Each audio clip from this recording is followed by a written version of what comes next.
होता है ताजरों में, छोटे ताजर जिसे कहते हैं वो 80% मोहित होता है ताजरों के ऊपर, ठीक है जी।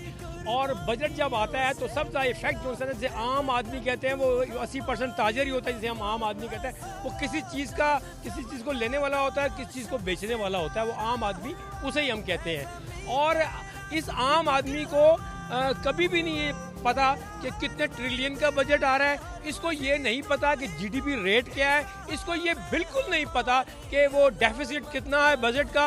इनको इससे इंटरेस्ट इसलिए नहीं है कि ये टर्मिनोलॉजी जानते ही नहीं है। हाँ, ये ज़रूर जानते हैं कि इस बजट की वजह से इस हमारे पाकिस्तान को कितना असरअंदाज हुआ है महंगाई पे। क्या बिजली सस्ती कर दी गई है, क्या आपकी गैस सस्ती कर दी गई है, क्या आपका आटा आपका दाल चीनी और जितनी भी ज़रूरियातें ज़िंदगी है क्या वो सस्ती कर दी गई है। अगर तो वो सस्ती कर दी गई है आम आदमी के लिए, जो कहा जाता है आम आदमी के लिए बजट है, अगर तो वो आम आदमी यहाँ का है और अगर तो आप समझते हैं कि आम आदमी पार्लियामेंटेरियन है तो उसमें बहुत डिफरेंस है। अगर आम आदमी के लिए बजट बनेगा तो मैं समझता हूँ कि ऑटोमेटिकली लोग इसको कहेंगे कि बहुत बेहतरीन बजट बना है, हमारी तवक्कुआत के मुताबिक बना है। हाँ, पाकिस्तान मुश्किल का शिकार है, लेकिन उसमें सबसे अहम तरीन बात यह है कि अगर आपको कोई मुश्किल आती है, जो आपके 80% एसएमई सेक्टर के स्टेक होल्डर्स हैं, आप उनको बिठाएं। आप क्योंकि वो कहते हैं ना कि जो आपकी पब्लिक है आपकी आवाज़ जानती है। जब वो आपको बताएंगे कि हमारी पब्लिक के लिए ये करो, और आप जो कहते हो कि IMF का इतना दबाव है, तो हम आपको बताएंगे कि आप ये इसको किस तरह हमारे ऊपर लागू करें। इस तरह IMF का दबाव भी खत्म हो जाएगा, आप पब्लिक की आवाज़ को लेके चल भी पड़ेंगे। इस तरह बजट आपका जो है ना वो कामयाब हो जाएगा। लेकिन इसके ऑपोजिट बरक्स हम 76 साल से देख रहे हैं कि एक ही प्रैक्टिस की जाती है कि ब्यूरोक्रेसी बैठती है, चंद बड़ों को अमीरों को बैठाती है, चंद ब्रांड्स को बैठाती है, और ब्रांड्स और ब्यूरोक्रेसी और खरबपति आदमी एक गरीब आदमी का फैसला कर रहा होता है महल में शीशे के पास बैठ के। और बाहर अगर एसी आपके शीशे के अंदर लगा है, बाहर धूप तेज़ है और आपको लगेगा मौसम बहुत सुहाना है। आज हमारे बजट के साथ यही होता है कि लगता है नीचे लोग बड़ी खूबसूरत ज़िंदगी गुजारे हैं, लेकिन इसके बरक्स ऐसा है, लोग गुर्बत की नकीर से बहुत नीचे चले गए हैं और तबाही का शिकार हो गए हैं।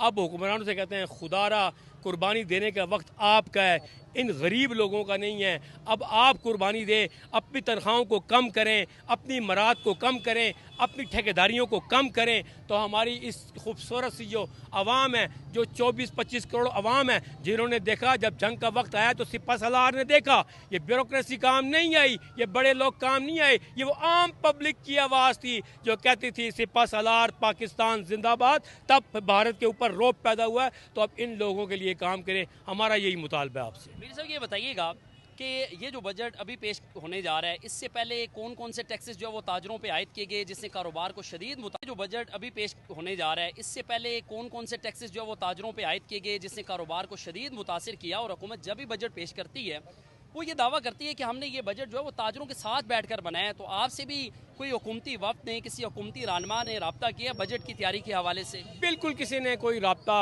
पुरानी प्रैक्टिस नहीं किया, और हम ये समझते हैं कि टैक्स नेट को बढ़ना चाहिए। जब ताजर अगर 60-70 लाख है पाकिस्तान के अंदर, क्यों 12-13 लाख ताजर टैक्स दे?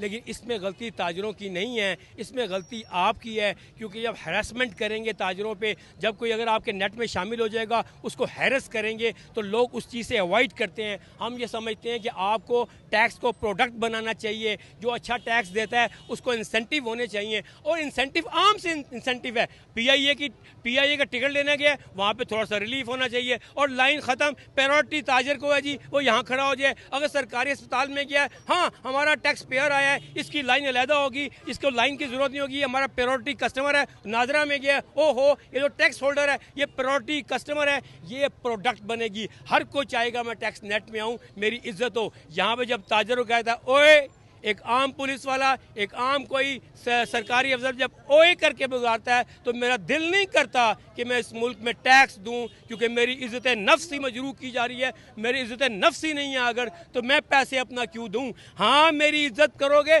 जितना चाहोगे मेरा ताजर टैक्स देगा। हाँ, जिस तरह तुम अपने ब्यूरोक्रेसी और अपने सरकारी महकमों में लोगों की इज्जत करते हो, इस तरह ही मेरे ताजर को सलूट मारोगे। मैं गारंटी से कहता हूँ मेरा 60-70 लाख ताजर खुद ब खुद आपको टैक्स नेट में आएगा और आपको टैक्स देगा, और हमारा पाकिस्तान का पहिया चलेगा, रोजगार मुहैया। हम तो वो लोग हैं, हम तो वो लोग हैं, अपनी दुकान खोली, अपना पैसा लगाया, हमने सेल्समैन रख के लोगों को रोजगार मुहैया किया, अपने पैसों से टैक्स जनरेट करके आपको दिया, यानी कि पैसे हमारे, हमने रोजगार भी दे रहे हैं लोगों को, हम आपको टैक्स जनरेट करके भी दे रहे हैं, फिर हमें कह रहे हो तू, तो ये तू का कल्चर नहीं चलेगा। अच्छा, मुझे ये बताइएगा कि गुज़श्ता साल हमने देखा कि ताजर तंजीमों जिसमें आप भी शामिल हैं, 6 मरतबा तंजीमों ने रावलपिंडी और इस्लामाबाद